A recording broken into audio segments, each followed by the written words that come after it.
Hello and welcome. I'm Chris Shelton. This is my beautiful wife, Parisa Shelton, coming to you from a sunny and beautiful day in Los Angeles, California. It's great to be here. Great to be here and great to be alive, and thank you for joining us. So continuing on from last week's discussion about the leading causes of heart attacks, as normally happens in the summer months, we thought we'd continue with another thing that could actually cause a heart attack is dying of a broken heart. So Qigong for a broken heart. yeah, so we thought we'd do this segment together, Qigong for a broken heart, and what does that look like? So Priest and I could definitely share with that. Both of us have had broken hearts before, and what is it that we've done in order to be able to get past and also to be able to learn, because to really have the opportunity to truly love somebody and have that kind of experience and then to have it all of a sudden gone, it's really hard because so much time and energy, you don't realize how much time and energy is actually invested into a relationship. And once you have a true love that's gone, then it creates this void. So what can we do to help to bend the void? To end the void. And also, first of all, I would like to say, if you are tuning into this video and you have suffered from a broken heart, then from my heart to yours, from his heart to yours, we send you positive vibes and wish you a speedy recovery, because there's really no other pain that a human can experience that's worse than a broken heart. It really sucks. It really sucks. It does suck. But there's hope. There's hope. There's hope. There's and hope. What's interesting is that in Chinese face reading, we could actually tell if a person has suffered a broken heart or is still suffering from a broken heart, because there'll be a line that runs across the nose here. Now, the nose normally represents the metal element, and the metal element connects with our lungs, but actually the tip of our nose connects back to the heart.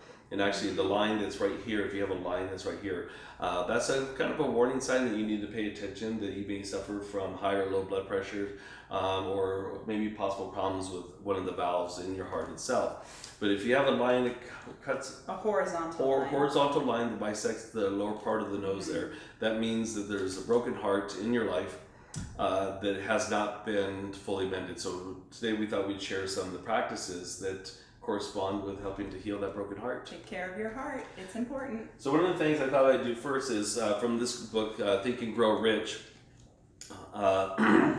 Napoleon Hill describes love as this here. If you believe yourself unfortunate because you have loved and lost, perish the thought. One who has loved truly can never lose entirely. Love is whimsical and temperamental. Its nature is ephemeral and transitory. Ephemeral and transitory. It comes when it pleases and goes away without warning. Accept and enjoy it while it remains. But spend no time worrying about its departure. Worry will never bring it back.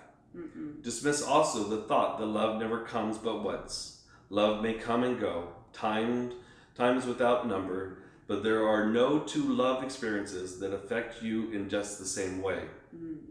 There may be, and there usually is, one love experience that leaves a deeper imprint on the heart than all the others. But all love experiences are beneficial, except to the person who becomes resentful and cynical when love makes its departure. Can you read that sentence one more time? The whole sentence? Yes. Okay, so there may be, and there usually is, one love experience that leaves a deeper imprint on the heart than all the others. But all love experiences are beneficial, except to the person who becomes resentful and cynical when love makes its departure. There should be no disappointment over love, and there would be none if people understood the difference between the emotions of love and sex. The major difference is that love is spiritual while sex is biological.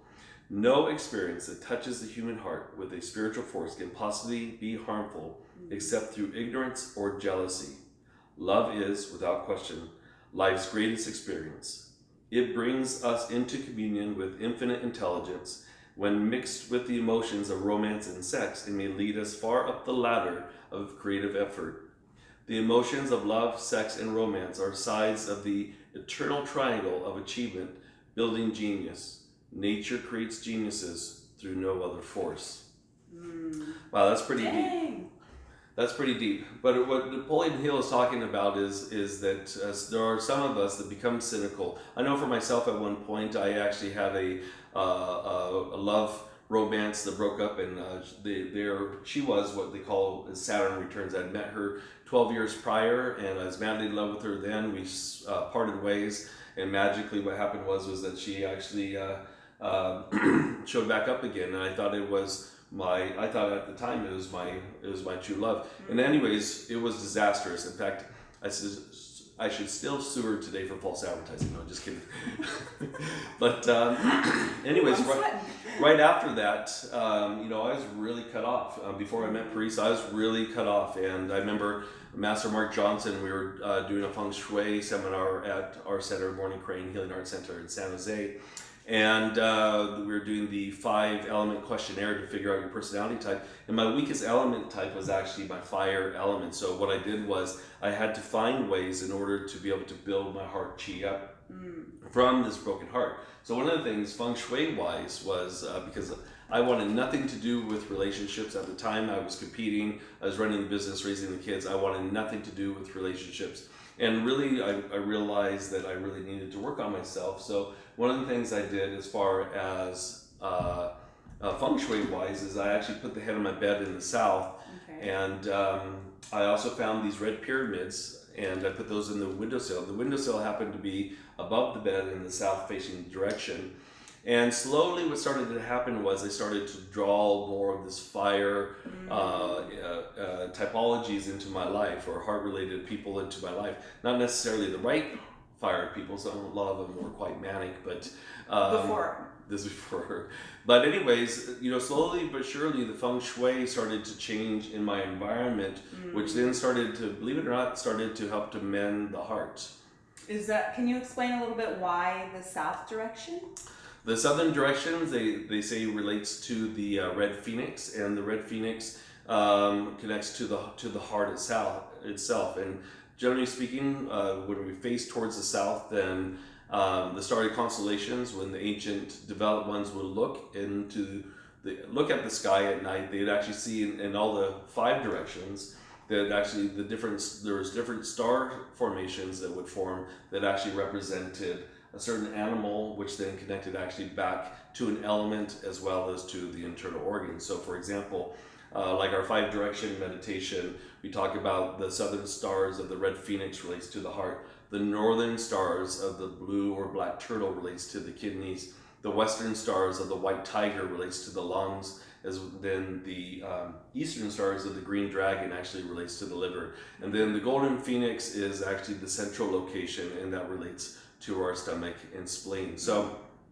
for myself, this was what I did first in order to begin to transform my broken heart into being able to be open to love again. Now, what did you do with your broken heart?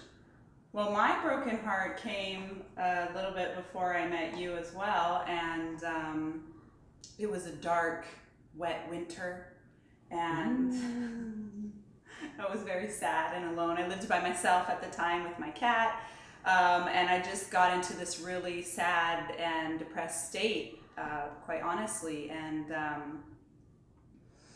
at the same time, I was starting to move into the health and fitness industry, and I was taking some classes, and I got turned on to a book called The Soulmate Secret.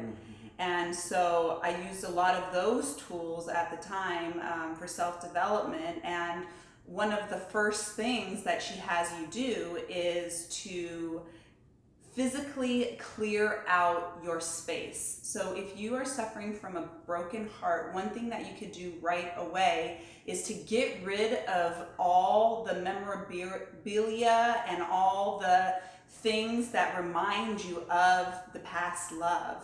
And if you're suffering from a broken heart because the person you loved passed on, not necessarily a breakup, then clearing the relics, although it's very hard and painful during, can produce a lot of healing benefits and clearing benefits. So that was one of the first things I did, was got rid of all his stuff and created an open space in my bathroom. I had an empty drawer. I created empty space inside my closet to really let the universe know that I was ready to attract my soulmate. Yeah, and you know what was funny was that I actually had the right side of my closet open. I had 6 drawers, and I had the right side, no, I'm sorry, I had the left side of the drawers empty, 3 drawers empty, right side of the closet empty, waiting to make space for somebody to come in. And I think that's really important, because I hear people that are actually trying to find love and say, love's not coming in, and then I'll say, well, why don't you empty out some space in like your closet or in your drawers or whatever, and they'll say, oh, well, no, I want to keep that space for myself. Well, energy's energy. If you don't create the space for somebody else to come in, then how's that person to come? Right. It's supposed to be able to come in. And what was funny was I didn't do the soulmate secret. What I did in order to help to fix myself was I went deeper with my Qigong practices. Here in a few minutes, we're going to cover some of those Qigong practices. I also started doing NLP, neuro-linguistic programming, reprogramming my thought patterns to where I could be able to manifest what it is that I wanted to have in my life. And and so it was interesting when I met Parisa.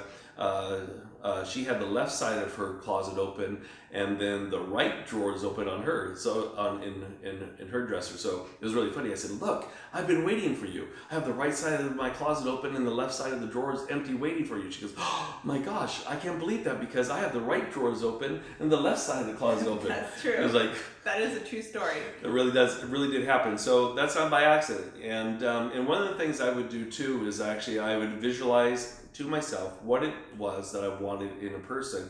And actually I had a sheet listed on the mirror of must-haves, negotiables, and deal breakers. So for example, what are the must-haves? Well, my must-haves was to have somebody that was available, emotionally available too. Not just there, but sometimes we could be somebody who's great and then they live all the way back east or something, and some people could do well with a long distance relationship, but for myself I had to have somebody who was present. So must-haves, negotiables, like the Dutch oven you know, the Dutch oven you while you're sleeping, you know, that's negotiable, right? You can negotiate that one. Deal breakers, well, deal breakers would be if the person was taken, wasn't available emotionally. Married might be a deal breaker. Yeah. Because Lord knows I had more than one of those, so that was part of my problem, and that's what I had to work on. So, anyways, if you click on the link below, we actually put an attachment of that sheet that you could actually download and print out. Correct?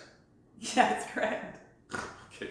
All right, so that's probably one of the biggest ones. The more you're able to visualize, and actually that book, Think and Grow Rich by Napoleon Hill, that's what he talks about, is really no matter if you're trying to manifest money in your life, if you're trying to manifest a love relationship in your life, a career in your life, you really want to visualize it. You want to feel it as though it's already happened. And the more clear that you are, and that's why this must-haves, negotiables, and deal breakers is such a good tool to utilize to be able to help you get clarity, because most people don't really know what they want in a relationship or in a person. Right, and it also illustrates the point that to focus on what you want rather than what you don't want is one of the key pillars to creating a life that you desire. Correct. So anyway, so that's one tool. So I gave you the one tool of the Feng Shui. The other one was to do a vision board, because you talked about you do the vision board, yeah, right? Because that's what really you did with that book. Yeah. Yeah, right. Okay. And I forgot the name of the book again. The Soulmate Secret. The Soulmate Secret. Was that good? Was that good? I didn't read the book. It's on Amazon. Yeah, The Soulmate Secret. So she did a vision board. For myself, I didn't do a vision board, but what I did do was I knew energetically, I knew to empty out the drawers to create the space for the person to come in, who is going to be the love of my life, which is this one right here. Aww. Okay, show the people some Qigong. Okay, so one of the practices that I like to do in order to, that I had to do quite a bit when I had this breakup, because this breakup was major for me, because like I said, I thought for sure, because I had met her 12 years before, that this was supposed to be my soulmate, and actually destroyed my family in the process of it. So it was much, much deeper than just a breakup between me and her. So the thing that I actually... Broke up the family. I sure did. Or live and learn, right? So anyways, one of the things that I would have to do a lot is the ha sound. So the healing sound for the heart is ha, like laughing. And if you pay attention to yourself, if you are somebody who has lost a loved one or who has lost a love, you may find that you sigh a lot. And you're sighing a lot because that heart is actually trying to regain balance again. And again, a broken heart is not easy. And if somebody has passed on, that's what happened, for example, like Johnny Cash and June Carter, right? Wasn't too long after she passed away that then Johnny Cash died, and they believe it was from a broken heart. So anyways, the healing sound, the way that it works is you focus on the traumatic event, the loss. You feel it, who was it, what's involved. And if you're alone, you actually would make the heart sound audibly. Now, if you ever get that stuck feeling in your throat, we call that the plum seed effect. Then what you do is you actually lift the chin up, and then as you inhale,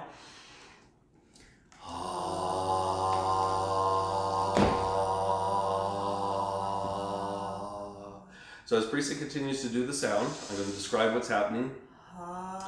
So as we're pulling the pink cloud into the chest as we inhale, as we exhale, and especially if you get that plum seed feeling in the throat, you're going to imagine that the love loss, actually leaves from the throat region, from the throat chakra, like a dark cloud going several feet away from the body and deep into the ground.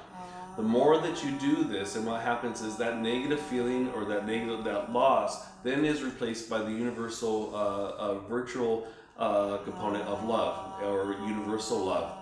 Now, if you are in public, and you're feeling this grief and sadness, and if you've had a broken heart, a lot of people out there could actually relate to what we're talking about. Then we actually will do the sound underneath our breath.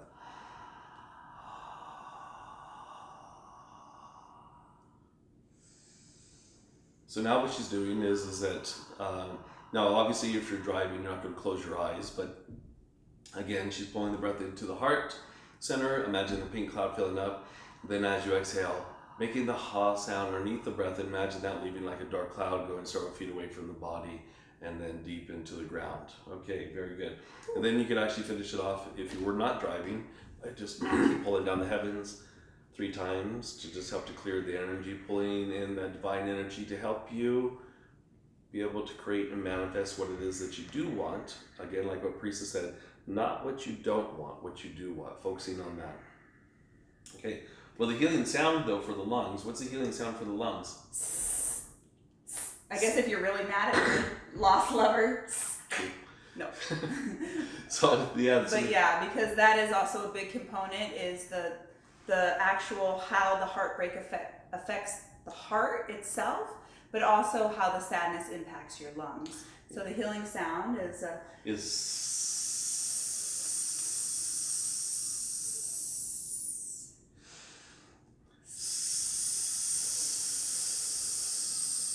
So again, so as she continues to do this practice here, what would happen is that you'd focus on the grief, the sorrow, the loss, inhaling. Imagine now a white cloud or a silver cloud filling up into the lungs.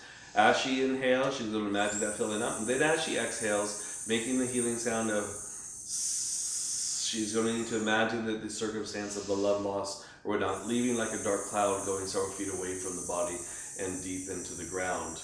And again, if you get that stuck feeling here as you do this, then as you do the sound, imagine the circumstance actually leaving from the throat. That stuck feeling is the energy from the lungs actually rising up. And by doing the sound and by lifting the chin, it allows for that energy, that circumstance to leave, as opposed to just getting stuck right there.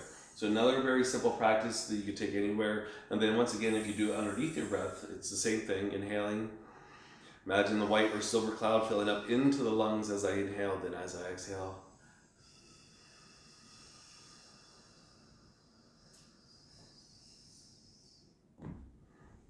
Very simple practice to do. Okay, and then once again, we would just finish up here by pulling down the heavens 3 times. Inhale. And exhale.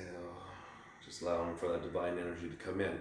And once the grief and the sorrow is gone, then the positive virtue that takes the place in the lungs is the virtue of courage.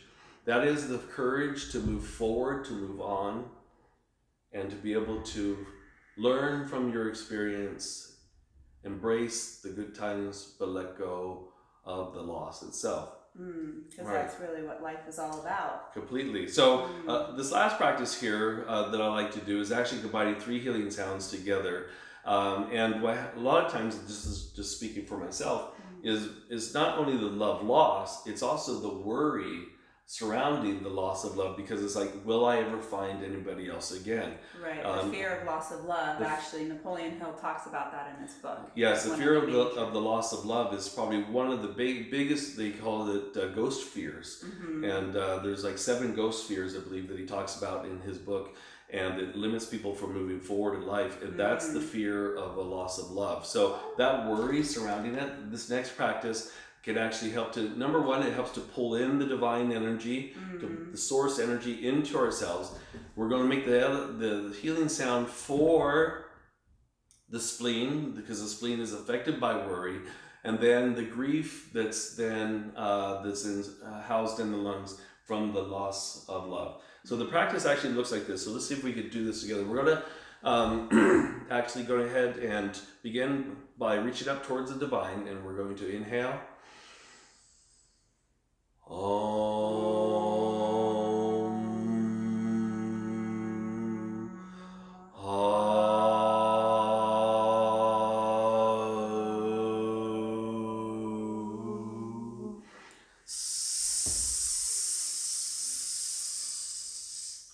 So releasing that lung energy.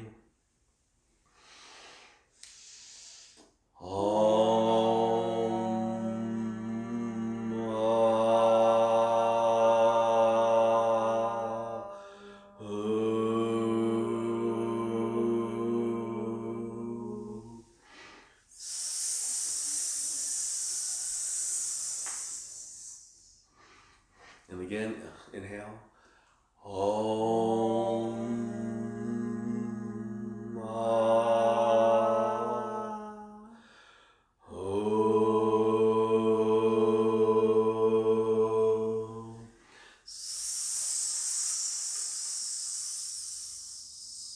Now this time we can just do it with the heart and the spleen, the worry. So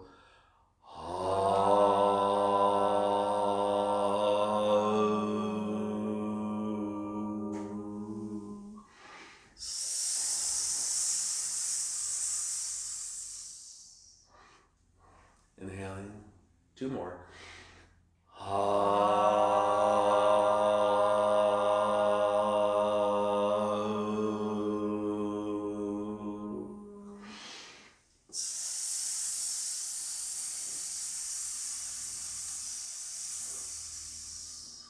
Last one.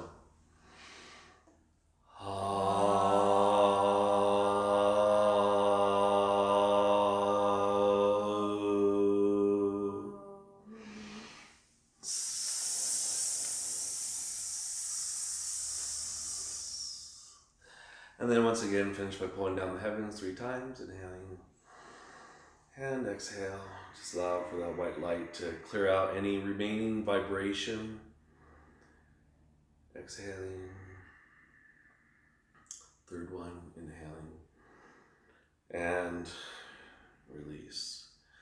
Okay, so that practice there, I demonstrated 2 ways. One way first was by starting with the Om sound, which is the universal sound for divinity, for the divine, opening up the 3rd eye chakra, or the upper dantian, so that's Om. Bringing it into the heart center, because the heart is where we get the heartbreak itself, loss of love.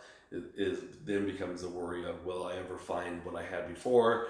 I could never do better. So we want to let go of that worry so that doesn't get ingrained into our tissues. And then the last part here, when I'm bending over and doing this, what I'm doing is I'm actually stimulating the lung acupuncture point. So lung 1, lung 2, the lung meridian comes up from the chest, or emerges into the chest here bilaterally on both sides, and then flows all the way down. So what I'm doing is, with doing the sound and doing this, I'm actually helping to stimulate the lung acupuncture meridian to also further help to release the grief. So, okay, so there you go. Wow, yeah, and it feels really good and relaxing. I feel a lot more clear. My heart feels better. Mine does too, especially since I didn't smack you upside the head when we were doing this. I'm glad you did it.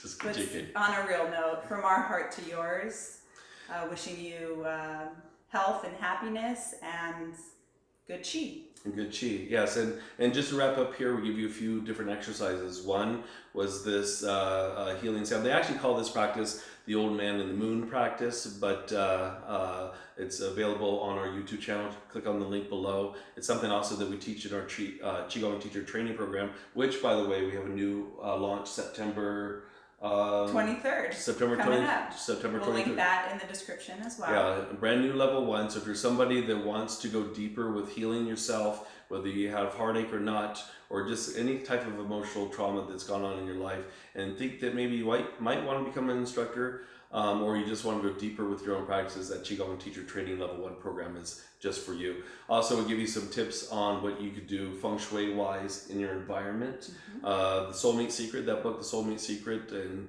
following what she has to say in her book, as well as emptying out space. And like what Parisa said too, if you have a memorabilia that's just laying around there, old love letters or whatever, you have to ask yourself, does it really serve you? Because if it's energetically keeping you connected to the past, and it further hurts you every time you look at it, then it's not really serving you, and it doesn't really allow for that new love, that true love that you deserve to come into your life. So from for myself and my wonderful wife, Parisa Shelton, we thank you once again for watching these video series. Please send us emails of topics that you'd like to hear us discuss or to address. And until next time, I will chi you later. See you later.